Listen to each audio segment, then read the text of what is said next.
Assalamualaikum everyone. So in this video we're going to do preterm pre-labor rupture of the membrane. ठीक है, preterm pre-labor rupture of the membrane ये होता है ना कि अगर हमारे पास जो है वो membrane जो है वो 37 वीक से पहले रप्चर हो जाए ना तो उसको हम preterm pre-labor rupture of the membrane कहते हैं. ठीक है, अब और यूट्राइन एक्टिविटी वगैरह कोई स्टार्ट नहीं हुई, ठीक है, और बस सिर्फ मेम्ब्रेन रप्चर हो गई और मदर जो है ना उससे amniotic फ्लूइड जो है वो लीक होना शुरू हो गया. ठीक है, अब इसकी डिफरेंट कॉजेज होती है, तो मैंने एक निमोनिक बनाया हुआ दैट्स IMAP कैप. ठीक है, IMAP से इडियोपैथिक हो सकता है, फिर हमारे पास मल्टीपल प्रेगनेंसी है, ए से हमारे पास ascending infection of the genital tract होगा. ठीक है, पी से हमारे पास जो है पोलीहाइड्रोमिया, सी से हमारे पास सर्वाइकल वीकनेसेस या इनकम्पिटेंसी आ जाती है, फिर ए से हमारे पास ये एंटीपार्टल हेमोरेज है, मैंने काटा हुआ लेकिन आप लोग लिख लेना. ठीक है, और फिर पी से हमारे पास जो है लास्ट पी से प्रेसेंटल एब्रप्शन आ जाती है. ठीक है, अच्छा फिर इसके बाद हम लोग आ जाते हैं इसकी इन्वेस्टिगेशन पे. ठीक है, इन्वेस्टिगेशन में ना बेसिकली हम लोगों ने एक तो अल्ट्रासाउंड करवाना होता है. ठीक है, अल्ट्रासाउंड करवाते हैं और एक हम लोग जो है वो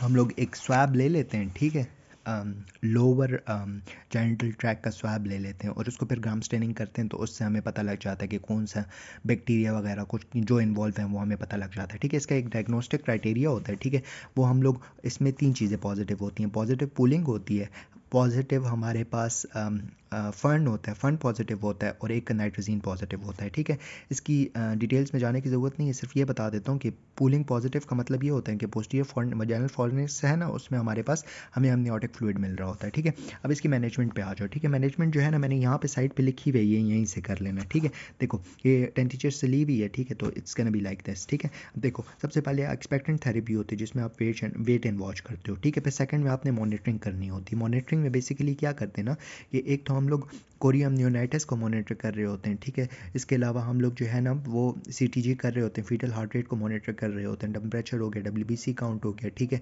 इसके अलावा CRP वगैरह हो गया. ठीक है, इन सब चीज़ों को हम लोग मॉनिटर करते हैं. ठीक है, फिर इसके बाद हम लोग लो जेनिटल स्वैब ले लेते हैं. ठीक है, फिर हम लोग जो है वो पेशेंट को स्टीरॉइड्स देते हैं for the maturation of the lungs. ठीक है, अच्छा फिर टोकोलेटिक्स जो होते हैं ना, ये हमारे पास premature rupture of the membrane जो होती है ना, इसमें टोकोलेटिक्स कंट्राइंडिकेटेड होते हैं, हम लोग नहीं देते क्योंकि इन्फेक्शन ऑलरेडी इतना ज़्यादा हुआ होता है. ठीक है, तो हम लोग नहीं देते इसमें. ठीक है, अच्छा फिर इसके बाद डिलीवरी कर लेते हैं. अब एंटीबायोटिक्स जो है ना, हम लोग अगर 34 वीक से पहले पेशेंट आ रहा है तो हम लोग एंटीबायोटिक्स देंगे. अगर नहीं आ रहा, ठीक है, 34 वीक्स के बाद आ रहा है तो हम लोग सिंपल स्टेरॉइड्स देते हैं. ठीक है, और अगर लंग मेच्योर हो चुके हैं, ठीक है, तो बस हमने पेशेंट को डिलीवर करवा देना है. ठीक है, बच्चे को. ठीक है, दैट्स इट. थैंक यू, जज़ाकल्लाह खैर.